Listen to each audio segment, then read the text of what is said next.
meritocracia, como fica a subjetividade e o que a gente pode pensar na formação do analista frente a essas questões, né?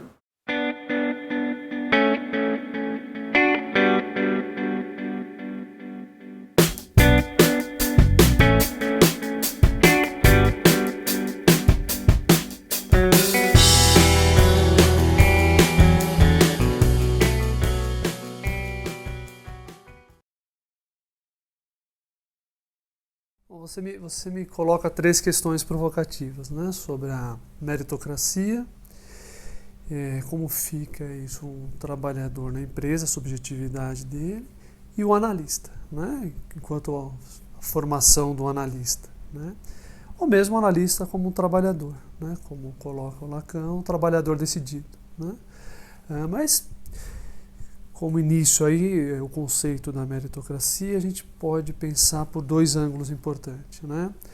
O que a palavra remete, o mérito, ou a questão conceitual, que é uma evolução pré-determinada na carreira. Como essas revistas, né, que a gente encontra em bancas de jornal, né, nas bancas de jornais. Tem já a figura com o terno, que é todo estereotipado, a língua que tem que falar, o gesto que tem que fazer, né? As oratórias, os vícios. Ou tô lembrando aqui, quando eu dava aula no ensino médio, então tinha uma escola de educação profissional que ia lá recrutar os alunos, né? E o slogan deles era: estuda aqui, chegue lá. Era uma garantia. Se você estudar aqui e fizer o curso técnico, e nele tinha computação,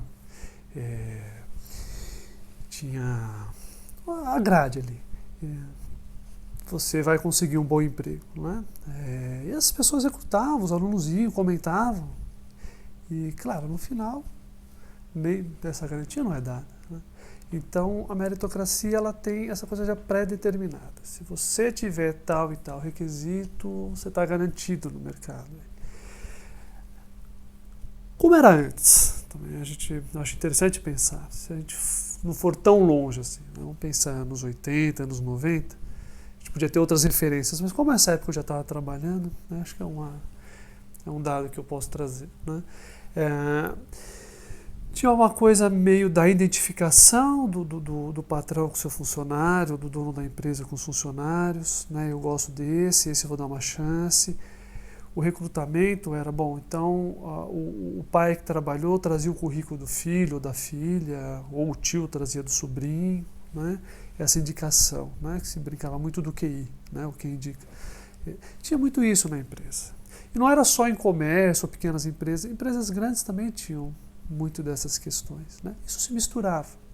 Então, um funcionário, às vezes no mesmo setor, fazendo a mesma função, tinha um salário diferente do outro. Claro que isso trazia problemas. Então, o funcionário ia conversar com o responsável do setor, ou o dono, enfim, alguém ali que respondia por aquilo: olha, minha esposa está grávida de novo, eu vou precisar de um aumento, e claro, você está aqui com a gente faz tempo, a gente vai reconhecer e tal. E quando o outro ia pedir, fala: não, mas você é solteiro, né? Você não precisa tanto. Quer dizer, isso tinha nas empresas, isso, claro, estourava, né? Estourava com conflitos mesmo. Então a meritocracia, quando ela vem com esse conceito, é de algo mais uniforme. Então é pelo mérito da pessoa. Você fez o tal curso, você se especializou, então você tem mérito, é por isso que você ganha mais, ou por isso que você está mais inserido no mercado, ou mesmo é por isso que você tem como escolher, né? Você tem mercado de trabalho, né? Você pode sair daqui para o outro, enfim, né? O ponto é como é que se mede o mérito, né? A gente pensando na psicanálise, o que o Sigmund Freud vai falar, por exemplo, da uniformização. A gente pode pegar esse exemplo, embora ele não está falando de empresa, ele está falando de educação, mas conversa bem com a proposta que você me pede, né? Então, como medir o mérito? Isso isso começa a claudicar a partir daí. A gente não produz, né, de maneira uniforme, a gente não trabalha de maneira uniforme, a gente não ama de maneira uniforme. Uma mãe que tem 3 filhos, ela ama de forma diferente os seus 3 filhos. Não está sendo dito que ela ama mais um do que o outro, mas são de formas diferentes, maneiras diferentes. Isso no trabalho também. Então, uma pessoa numa empresa, ela tem uma maneira de lidar, e ela produz, ela responde ao que é pedido ali, e o outro, ela tem um outro tempo, uma outra forma de fazer, e que ela se dedique mais, talvez às vezes ela não tenha o mesmo resultado. Então, o mérito fica complicado. A meritocracia, ela tenta trazer um pouco essa coisa uniforme. E aí o problema é que se perde mesmo a subjetividade, né? Trazendo para a psicanálise, e partindo do inventor dela, né, do Sigmund Freud, tem uma conferência dele, a conferência 34, que ele vai falar da educação, algumas dificuldades da educação. Embora ele não está falando da empresa, eu acho que a gente pode usar esse paralelo, né, porque é da uniformização que ele está pondo em questão. Ele vai dizendo que a educação vai ter que escolher o caminho entre o Sila da não interferência e o Caríbdis da frustração. Como eu vou entre a cruz e a espada. E o interessante, o bonito desse texto, é que ele vai trazendo os problemas, né, os danos da educação, que a educação precisava, né, realmente educar com o mínimo de dano. E o que ele coloca é que as crianças não aprendem de maneira uniforme. Que essa é uma grande questão. Quer dizer, um professor que está ali com 20 alunos, ele está falando para 20, mas é óbvio, cada um está aprendendo de uma maneira diferente. Assim como um vídeo. Está sendo falado, quem está assistindo, cada um vai pegando uma coisa, vai pensando em algo. Daí os comentários, daí, as críticas, as questões que surgem quando você se propõe a publicar algo. Cada um vai aprendendo. Isso não é de uma forma fechada, né? Então veja que o mérito está em questão aí desde sempre. Então é algo complexo, né? Na empresa,